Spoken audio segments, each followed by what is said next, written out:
Borthakur IAS academy প্ৰস্তুতি আৰু অধ্যয়নৰ নিৰ্ভৰযোগ্য ঠিকনা Hello everyone, welcome to Hindu Analysis for 18th August 2021. Hope you are all doing well and staying safe. So let us begin with the first article today. So before going into this article, a bit of information to be shared with you. In the next coming few weeks, there are going to be few good articles that will be published in various newspapers in regarding Afghanistan, particularly from the field of international relations, IR experts and so on and so forth, security experts too. And this article is important because M.K. Narayan Garu was a former national security advisor and is aware of the situation in Afghanistan and has also served as governor of West Bengal. And being a former spy himself, he knows what goes in Afghanistan and what were the factors that led to the current scenario and what would be the fallout from the scenario that is developing in Afghanistan. That is why we'll be giving a little bit of importance to the article that he has written in the Hindu newspaper today. So the first things first, the situation in Afghanistan is fluid right now. The complete fall of Kabul has taken place, and the entire takeover of Afghanistan from the hands of Afghan government into the hands of Taliban was done within a span of 6 weeks, right? The moment the announcement that came that the US troops have left the Bagram air base without informing the Taliban was the critical juncture at which the Taliban launched the offensive, indicating that they are going to retake or recapture Afghanistan. Now, one of the biggest hits that Afghanistan had was the departure of President Ashraf Ghani. Ashraf Ghani was the leader of Afghanistan. He won 2 elections, though they were contested nonetheless. He was the leader of Afghanistan, democratic Afghanistan. Now, not only Ashraf Ghani left, whatever entire political leadership that Afghanistan had has also fled from Afghanistan, leaving nobody to stand against Taliban, right? You need some sort of a leader so that if there is any pockets of resistance that is left in Afghanistan, they would rally behind them. Now there is no leadership to rally behind against or to mount an offensive against Taliban. There is no central leadership. Whatever the leadership that had or had any control or clout or anybody would trust, they all had left and fled Afghanistan, taking with them the hope that there would be a resistance mounted against Taliban. So in a bit that is not related to Afghanistan, a bit that is not related to exam itself, we know for a fact that the vice president or the second or the first vice president of Afghanistan, Saleh, who happened to be the spy chief of Afghan security forces, who was himself an insurgent in the early stages and was an ardent follower of Masood, the prominent ethnic leader of Northern Alliance, has released a message saying that I am going to stay behind. I haven't left our people. To those who think the war is over between Afghanis and Afghanistan and the Taliban, the war is not over yet. I am mounting a resistance against Taliban. As of now, him and the son of Masood are the only 2 leaders who are mounting or trying to mount a resistance against Taliban, and we don't know at what stages they are or will they even be enough to overthrow the Taliban government, which is much more stronger than it had ever been. Now, the author suggests that it was like a house of cards that Afghanistan has fallen apart the moment foreign forces vacated the country. Remember, yesterday we saw a short video where we saw from 2017 to 2021 the advancement of the retreat of Afghan forces and the advancement of Taliban forces was at snail pace. This was the period where American forces and allied forces, NATO forces particularly, were stationed in Afghanistan, and they were fighting against Taliban advancements, and they had the advantage of American Air Force and NATO Air Force. Since April of 2021, we saw with blitz speed, Taliban advancing their territory and occupying provincial capitals one by one, multiple in a day in certain cases, was the moment when American troops and NATO troops left Afghanistan. They left their forward bases and pulled back to their own country. Now that was like house of fall of house of cards. They packed like nobody ever expected that they are going to fold like that, but that happened irrespective of the ground situation. Now let us look at the uh, uh, image that Taliban is trying to project to world and the population of Taliban. Now, since they had the control of the presidential palace and Kabul itself, Taliban has been conducting relentless press conferences. Their representatives have been giving relentless press interviews to various international channels, and every time what they have been saying is, we are not the Taliban that we were in the year 1990. They are trying to project a moderate image of Taliban. They even came out and said that women are going to enjoy their rights, but those rights would be under Sharia law. So, whatever that means, they have to interpret it because we don't know what they are talking about.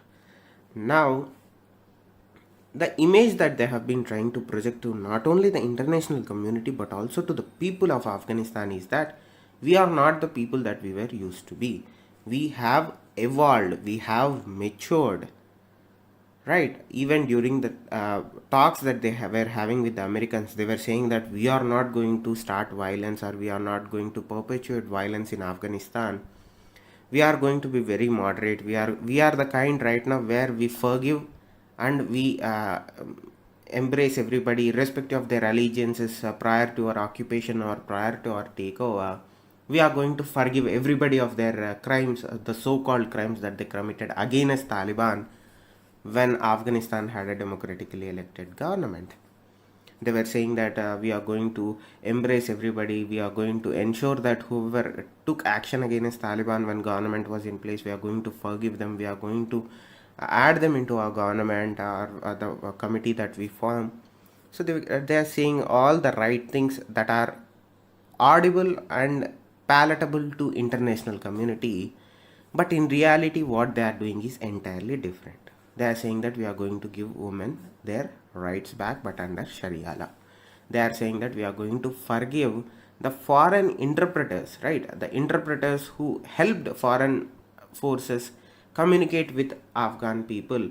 They were saying that we are going to forgive those interpreters because they were the first point of contact that Americans had with that, or the allied troops had with the Afghanis.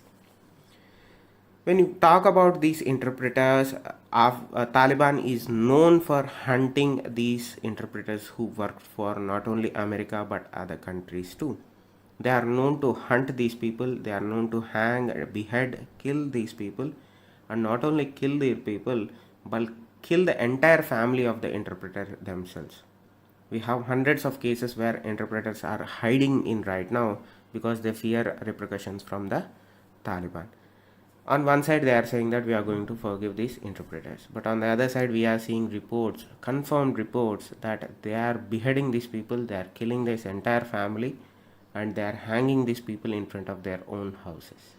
So they are saying all the right things in front of the international press, they are saying right things in front of the public, but in reality their action seems to be very different. When you look at the conditions itself, when USSR or erstwhile USSR or Soviet Union, but now Russia withdrew from Afghanistan in the 1990s, the conditions were far better. What do I mean by that? In 1990, there were Northern Alliance leaders behind whom people opposing Taliban could mobilize and put up a fight. As I discussed in the earlier points, there is no central leadership or a titular leader around whom these anti-Taliban forces or these anti-Taliban militia could rally behind and mobilize. As I said, whatever there is hope from the Masood family and the Saleh who are in Panjshir or assumed to be in Panjshir, but we don't know for that and it is not relevant to us. But nonetheless, there is no current central leader around whom anti-Taliban forces or militias or individuals can rally behind. When American president set a date for withdrawal of American troops, he made it a point to indicate that whatever the situation will be when America leaves, whatever the consequences would be of the leaving of American troops, we are not going to deter from the date that we have set. The moment the Biden administration made their intent of withdrawal very clear, the Taliban had an assurance of takeover, right? It essentially made that instead of Taliban announcing that we are going to eventually take over Afghanistan, Biden administration did it for them, right? Essentially, they became the spokesperson of Taliban by saying that whatever the consequences, whatever the situation, whatever the ground situation in Afghanistan be, America is going to withdraw its troops. Now, the moment that they happened, yesterday also we discussed what were the concessions that America asked of Taliban for the peace deal and for the stopping of the air raids that air bombing of Taliban positions that America was doing, right? Air strikes, as we call them. The idea was that we are not going to bomb you anymore. In return, you are going to not attack any more troops, American troops, while we were withdrawing. Second thing, you are not going to allow your territory, if you control it in the future, to be used for terror activities. Now later on we'll learn how that thing is going, because there is an article that talks about how terror organizations have captured certain areas in Kabul itself. Now in the 1990s, Taliban were simply a band of outlaws. They were a ragtag group of Islamic radicals who were hoping that in their wildest of dreams of establishing an Islamic Emirate of Afghanistan. Now today, because of the American deal, because of the way that America legitimized Taliban, see, it's absolutely their fault. You cannot move away from that. They legitimized Taliban by willing to negotiate with them without the involvement of Afghan government. The moment they did that, we discussed yesterday as to how Russia and China and other countries in the region were more than happy to accommodate the Taliban. Now today they are recognized, they are more organized. Look at their PR, public relations that they are carrying out. They are engaging with international. They even talked about Israel, right? So that to that extent they have improved their image game. They are better equipped, they are better armed, they are more mature right now in terms of projecting their image in international media, international forums. And of all that, they are recognized right now. Earlier they were militants. Now they are a stakeholder in Afghanistan. The name itself officiates them into something that they are not. Now that is the biggest issue that Afghanistan is staring down.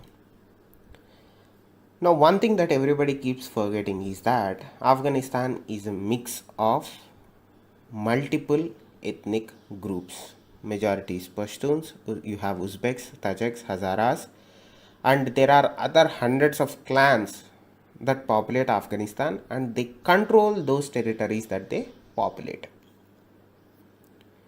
Now, because of these kinds of actions from Taliban, we are also going to see further division of these groups in Afghanistan.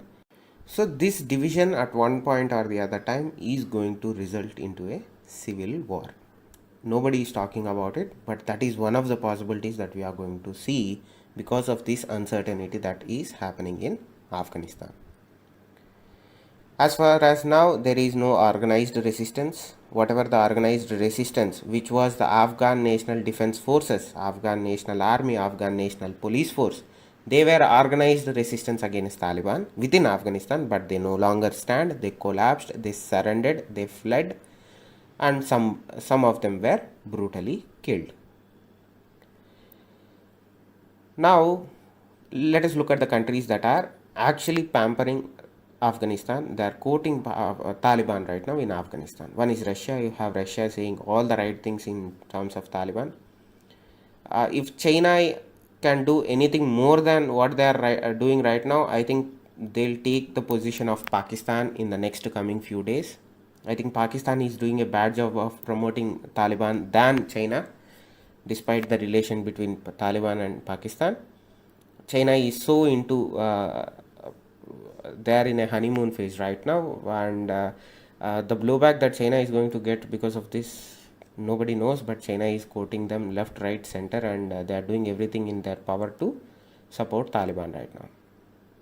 And as far as the support from Pakistan, right now they are very cautious. Now, the priority of these three countries or these three stakeholders in Afghanistan is to primarily keep out the Americans.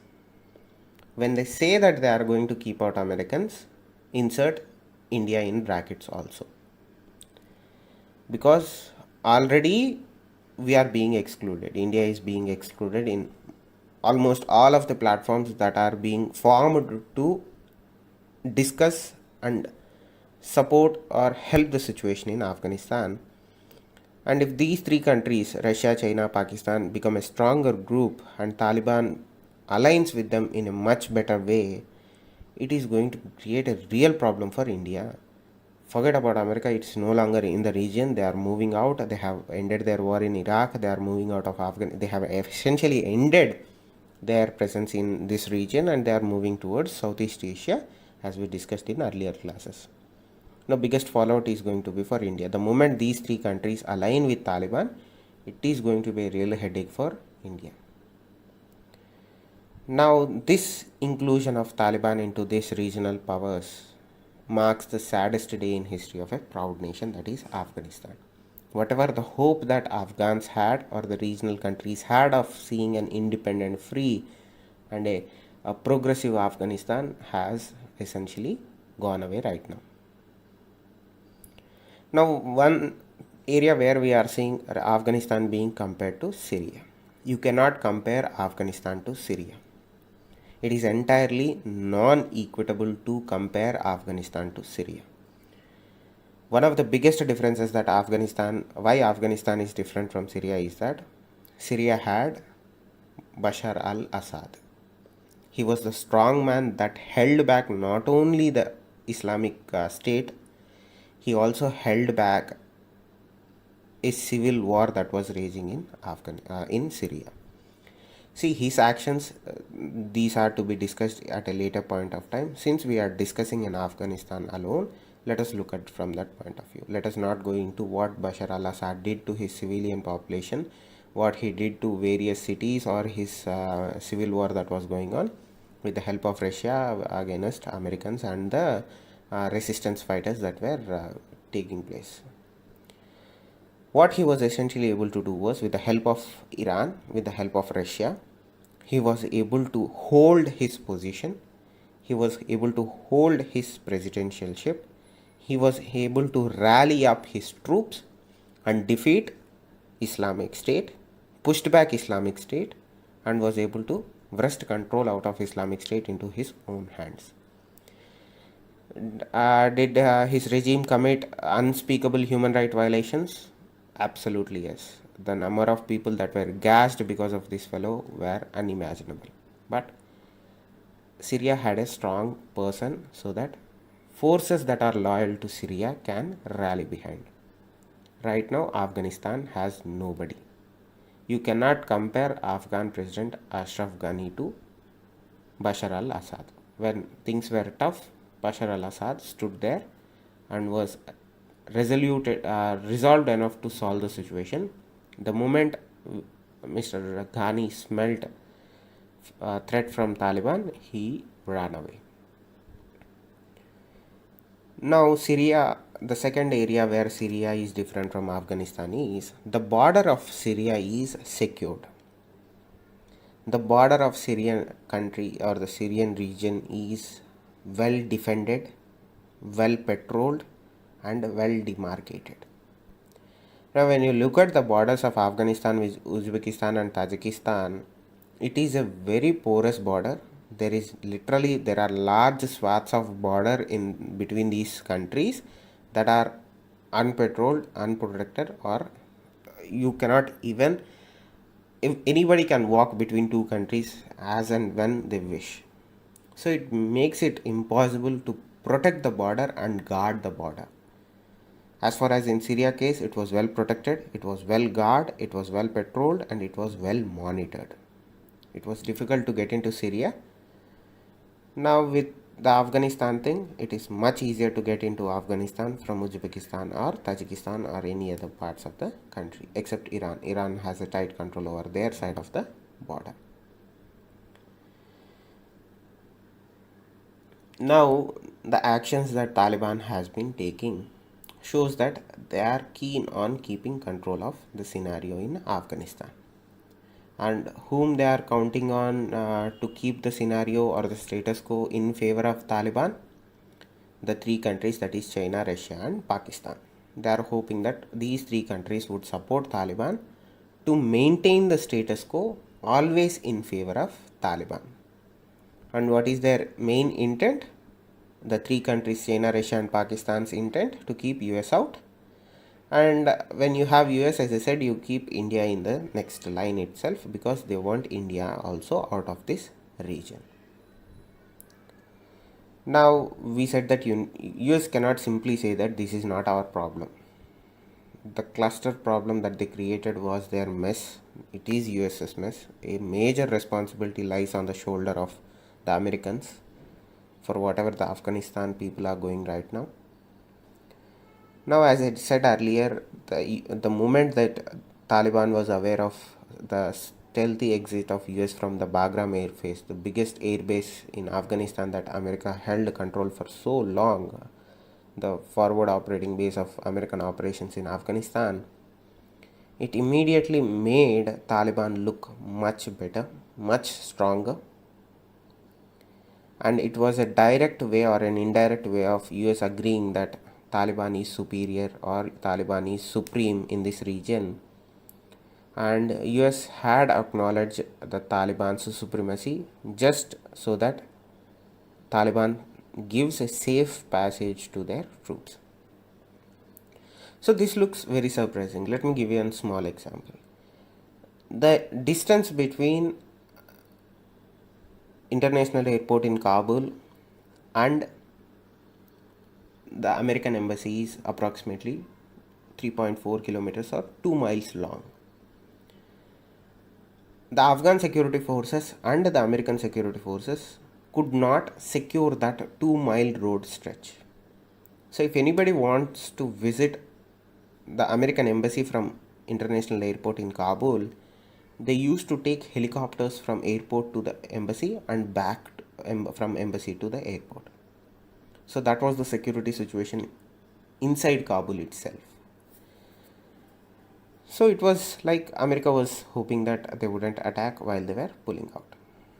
We are currently seeing indications of resurgence of Al-Qaeda activities in Afghanistan itself. Whatever the cells that Al-Qaeda had, they seem to have been reactivated. We are seeing slow insertion of fighters, other terror organization fighters into Afghanistan. Now, one of the biggest fears of the fall of Afghanistan is radicalized Islamist terror and the forces of doctrinaire theocracy, where they fight for the idea of supremacy of radical Islamism. And whatever the idea was that this doctrine was gone or the doctrinaire of theocracy was gone, no, it has not gone. It has become much stronger. And with the collapse of the Afghan state, many of the old threats that everybody thought were solved will be reignited. Now, for the foreseeable future, Afghanistan will remain as the sick man of Asia, and we don't know what will happen. I don't think at this point of time there are any other powers in the world that are intent or willing to intervene in the scenario in Afghanistan. Whatever the superpowers were there, they were defeated, they moved out, and if you are talking in a practical sense, the only regional power that is capable enough to get into Afghanistan is China, and China is a different story, so we are not going to go into that. But nonetheless, until unless there is another intervention at their own detriment, we don't know how long this scenario will be. And the scenario is that it is going to be under Taliban control for a long period of time, until unless somebody intervenes, and we don't know who it is going to be, or if there will be ever be one intervention or an outside intervention into Afghanistan. Now let us look at the fallout of this scenario. Biggest drawbacks or the biggest negatives are going to be experienced by two countries. One is India, second is Iran. Iran, because it is going to be on ethnic lines, and also that it had a close relationship with the Afghan government. Now it is going to be very difficult for both of our countries to have a cordial relationship with a Taliban controlled, Taliban dominated, and Taliban governed Afghanistan. As far as the scenario with Pakistan, Pakistan is an enigma of sorts, because currently Taliban needs the assistance of Pakistan. From the looks of the gains that Taliban was able to make in the last 2 weeks, it is going to be a short term or a medium term engagement with Pakistan. The moment Taliban realizes that they no longer need Pakistan to sustain, it is going to be a trouble for Pakistan, and that day is not too long for Pakistan to get that wake up call from TTP, that is Taliban. I think TTP is the branch of Taliban that operates from Pakistan, but it is against the Pakistani state. In recently, the attacks on Chinese convoys all were carried out by this group. Now, biggest threat for India, biggest threat for Iran, Pakistan, they also don't know what is going to happen, and they are also scared to a little bit. But in the short term and medium term, Taliban is not going to ruffle any feathers in the caps of Pakistanis. Now the retreat of US from this part of Asia, that is the Eastern Asia, or whatever Middle East, or whatever, America is pulling out of this region. Now what we are essentially seeing is a new nexus being formed in this region. That nexus involves three countries. Two countries for a fact are against India. One country is stepping the stones of being against India, that is Russia. We discussed in earlier classes how Russian president started making statements that are both should be worrisome for India and also should make India understand the regional differences or regional tilt against India in this region. The nexus of China, Russia, Pakistan have grown to a significant pace, and it is going to increase and not decrease. That is one threat that India has to be aware of, and is aware of, but we don't know what we are doing to counter this nexus. The second itself, though Iran is at a disadvantage with Afghanistan being under Taliban control, under the leadership of Raisi, he is not warm to India also. He has been very touch and go with Indian policy, Indian interests in Iran. They are playing fast and loose with Indian interests in Chabahar port. We don't know what he will do, because he is much more hardline, he is much more conservative, he is much more religiously bent than any other president that Iran had in the last few decades. All these regional developments are disadvantages to India. There is no other word to it. It is simply disadvantages. Imagine we were in a hole few years back. Instead of coming out of that hole, we are being pushed into a much deeper hole. Now what India needs is a great deal of thinking as to how we come out of the situation on top. If not top, without further damage than what we are experiencing right now. Our entire policy at this point of time should or must hinge on maintaining at least the status quo that we are in right now, and not deteriorate further when all the scenarios and all the alliances in the region are tilted heavily against India. in this current time. So that is the scenario in Afghanistan. As I said, we'll be discussing a bit more about Afghanistan because it's an important, a few good articles will come up in the newspapers in the next coming few weeks, and we'll be discussing about Afghanistan further in detail as to how India can and should be reacting to the ever changing scenario and fluid situation in Afghanistan and the region itself. Now moving on to the next article, one of the biggest followers that we talked about is the resurgence of terror organizations in Afghanistan. So this article talks about Islamic State, Jaish-e-Mohammed, Lashkar-e-Taiba, and remember, all these terror organizations have declared a war on Indian state, particularly in the state of Union Territory of Jammu and Kashmir. Not only that, we are seeing these organizations modules operatives coming out of virtually every state in India. Recently, two were arrested in Kerala also.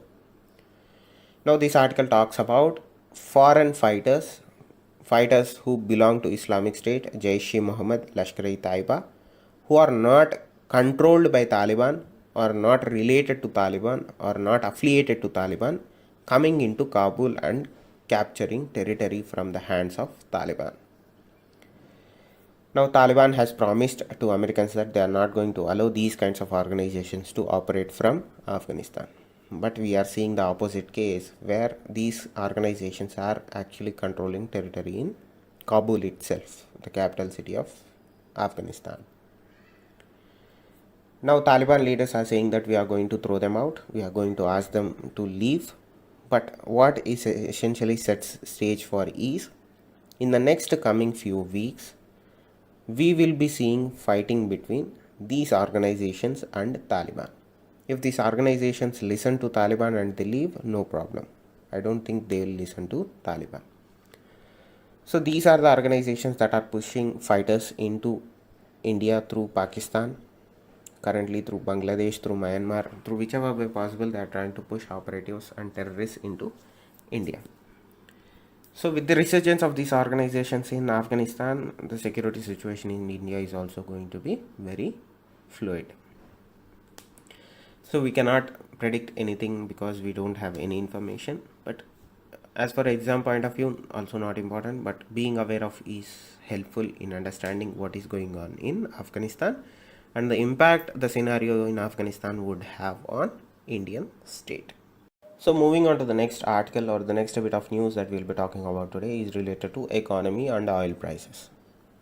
Recently, a finance minister stated that the central government is not going to subsidize or reduce fuel prices further, and she requested the state governments should reduce their share of tax that they collect on fuel prices to pass some sort of relief to consumers.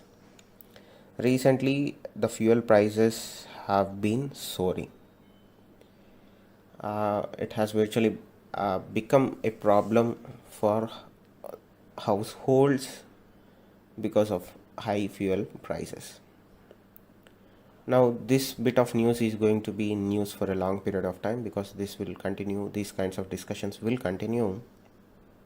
And when the finance minister asked or argued that they cannot reduce taxes on petrol or diesel and it should be done from the state governments, the state governments came out swinging saying that our economy or our finances or our treasury is already devastated because of pandemic and the costs surrounding pandemic. We cannot reduce fuel prices. The only source of revenue that we are consistently getting from, or the only consistent stream of revenue that state governments or state coffers are getting from is fuel tax, right? Fuels, the tax that they levy on fuels.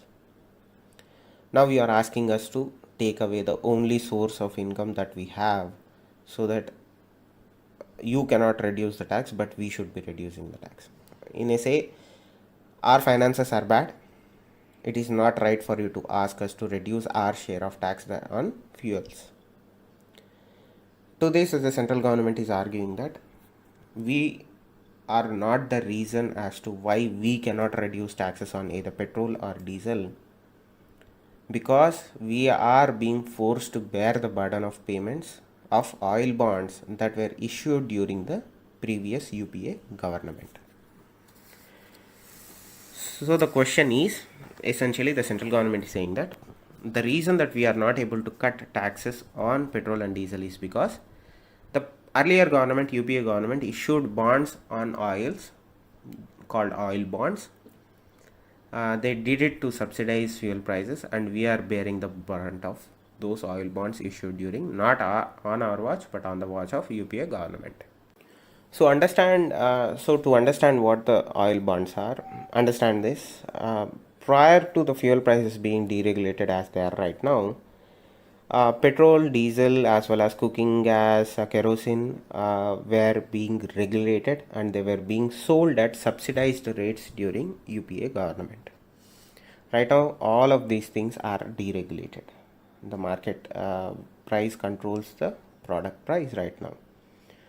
But prior to that, during the UPA government, these fuel prices were regulated.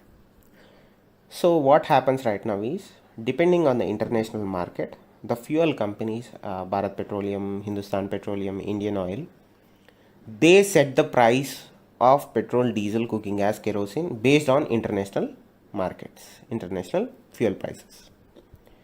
This is deregulated. What used to happen during regulated days was that the central government used to fix the prices of these fuels. So the central government used to come out and say, you are going to sell petrol at 54 rupees per liter, and the company has to, and the oil company has to sell petrol at 54 rupees. So what was happening was that because of the fluctuations in international markets, these oil companies were taking losses. Let us say, because of these regulated prices, today the oil price was 50 rupees per barrel. Tomorrow the oil price is going to go up by, let us say, 10 rupees, 60 rupees per barrel. With the prices being regulated, the oil company, let us say Indian Oil, had no choice but to sell the fuel at 54 rupees, irrespective of how the international oil prices were. So what was essentially happening was that during UPA rule, when the fuel prices were regulated, the oil companies used to eat up the cost. So the 10 difference was there, right? 50 rupees before one day, 60 rupees next day, but the fuel price remained 54 rupees.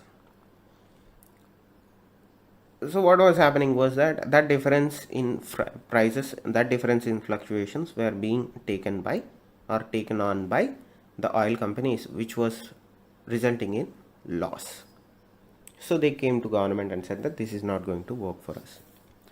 So in order to keep the fuel prices down, the government of India came up with this new idea. The UPA government came up with this idea. This is not new idea at that time, that we are going to subsidize fuel rates to public, so that they said that keep the prices same, whatever the fluctuations are there, we are going to bear that cost. We are going to supplement that cost to you oil companies. Let us say if the price on one day was, if the government set price was 54 rupees, but because of international trading and international scenario, the price of fuel went up by 1 rupee, 55 rupees. So what was the government was going to do was, the government was going to pay that additional 1 rupee and essentially kept the oil prices 54 rupees, but any additional charges the government would pay. But what was happening was, the government could not pay them on a monthly basis or a daily basis, because remember, Indian oil consumption is high. The amount that government must part to the oil companies would also have been high. So to circumnavigate that problem, instead of paying subsidy directly to oil marketing companies from the government budget itself, the government started issuing oil bonds, and the total amount of oil bonds that the government issued before the prices were deregulated amounted to 1.3 lakh crore to state-owned or state-run fuel retailers, and this was done to ensure or contain the fiscal deficit. If the government was transferring or paying subsidy directly to marketing companies, oil companies from the budget of the government, it would amount to fiscal deficit. Since they are doing it through oil bonds, it didn't amount to fiscal deficit because these bonds would mature sometime later in 2035, 2040, 2050, depending on the agreement that government made with those oil companies. But in the meantime, what government has to do was, let us say, the government issued bonds totaling 1.34 lakh crore, right? So the government has the option not to pay the principal amount, but they have to pay the interest on the bonds. So the companies were also happy because they were getting the interest. It was supplementing the losses that they were getting of the prices, fixed prices. So they were also happy. But what happened was, the amount of interest that the government has to pay kept on increasing. Because of 1.3 lakh crore, they had to keep on paying interest to these petrol companies or oil companies to the bonds that the earlier government issued. Now the central government is saying that because of the oil bonds that you have issued during your government, we are being forced to pay the interest on those bonds, and because of that we need higher excise duties so that our finances are balanced. Now let us look at shares of tax duty on petroleum or crude oil, right? Look at the share that central government has and the share that state governments have on fuel prices. From 2016 to 2021, petrol alone, look at the share of center government and share of state government. In 2016, it was 2,73,000 crores and its share was 1,89,587 crores in 2016 and 2017. Now look at the share in 2020-2021. Petrol alone, this is petrol alone. The center's share rose up to 4,18,637 crores and the state's share has rose to 2,17,271 crore. That is the share of duty or tax that was put on crude oil and petroleum products in our country by the center and state governments. Let us also look at the oil bond situation. As I said, in 2016, the outstanding amount, meaning the total amount that Government of India owed to oil companies was 1,30,923 crores. What was the interest that they paid on those bonds? 9,989 crores. Yearly they have been paying out that amount, because remember, after the deregulation started, the Government of India stopped issuing the oil bonds. The total amount of oil bonds that Government of India issued is 1,34,000 crore. So every year they have to pay an interest of 10,000 crores. Every year for the oil bonds that government issued, the Government of India must pay 10,000 crores as interest, not the principal amount. Now, as I said earlier, it was a regulated regime. Fuel prices were a regulated regime, meaning the government would intervene in fixing the prices at which the retailers, the companies, oil companies, should sell diesel or petrol. As I said, this led to under recoveries for oil marketing companies, and the government said that we are going to come up and compensate for the differences that we are going to experience because of international oil markets. So what essentially happened in 2014, it started in way back in 2012, where the Government of India started deregulating fuels in India, but it completed kind of in 2014 when other fuels also were completely deregulated. In 2014, we came into the regime of deregulation from the regime of regulation of fuels or fuel prices in India. Now what deregulation essentially meant that the fuel prices in India are going to be linked up with global crude oil prices. The idea was that it would essentially give free control to oil companies to set up their own prices based on global crude prices. And also the thought was that if the prices fall, if the crude oil prices fall in over a period of time, the benefit would be transferred to the consumers, right? Indian population. Let us say the global crude oil prices fell from $30 a barrel to $15 a barrel. So what would immediately happen was that the fuel prices also will go, reflecting that $15 drop. But what has happened is, in order to supplement their finances, both central governments and state governments started imposing fresh taxes and started new levies to raise extra revenues. So in essential, what has happened is, while deregulating, whatever the benefit that consumer would have had, or whatever the differences in prices that consumers would have experienced because of the international markets or reduction in oil prices, in crude oil prices in the world, essentially governments came in and started taking the benefits out of consumers. Whatever the benefits that companies would have passed on to consumers, now the government started collecting those benefits or those reductions as taxes, virtually keeping the oil prices same and also increasing at the same time. Now, irrespective of what the global price is, the consumer is essentially going to pay high price compared to any other part of the world. Now, irrespective of global prices, irrespective of whether it rises, if it rises, the consumer is going to pay high. If it falls also, the consumer is going to pay high, because the percentage of taxes that is being levied by both central government and state governments is almost hovering around 33%, 32% to 35% depending on state. Now, as far as price decontrol, what it essentially offers is that it allows retailers to fix their own prices based on their own costs and profits. Now, when the government brought in this this policy of price control in the hands of oil companies, again the idea was that consumer would be the beneficiary.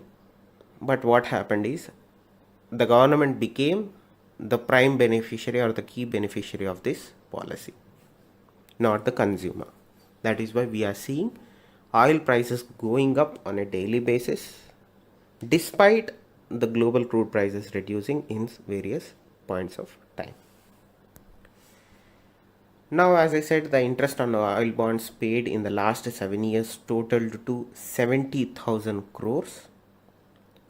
Of total of 1.3 lakh crore worth of oil bonds that UPA government issued, only 3,500 crore principal amount was paid. Of the rest of it, 70,000 was interest only. 70,000 crores were being paid to oil companies as interest. As of now, 1.3 lakh crore is due for repayment between the fiscal years of 2025 to 2026, when the oil bonds would kind of mature. So this is the reason why central government is saying that we have no other option but to levy taxes. If you want to pass on benefits to your consumers, state governments must reduce their tax share, which the state governments are not willing to do, because at this point of time, majority of state coffers or state treasuries are dependent on tax that comes out of fuels in their respective states. And even the central government is dependent on the revenue that they earn, or the majority of their fiscal budget is dependent on revenue that comes out of fuels. So this is the oil bonds issue. This is the current scenario with the current government and the fight between the current government and the prior government in regards to oil bonds. If you have any updates, we will be discussing in the next coming classes, but these are the articles for today. Thank you. Stay safe. Namaste. Borthakur IAS academy প্ৰস্তুতি আৰু অধ্যয়নৰ নিৰ্ভৰযোগ্য ঠিকনা।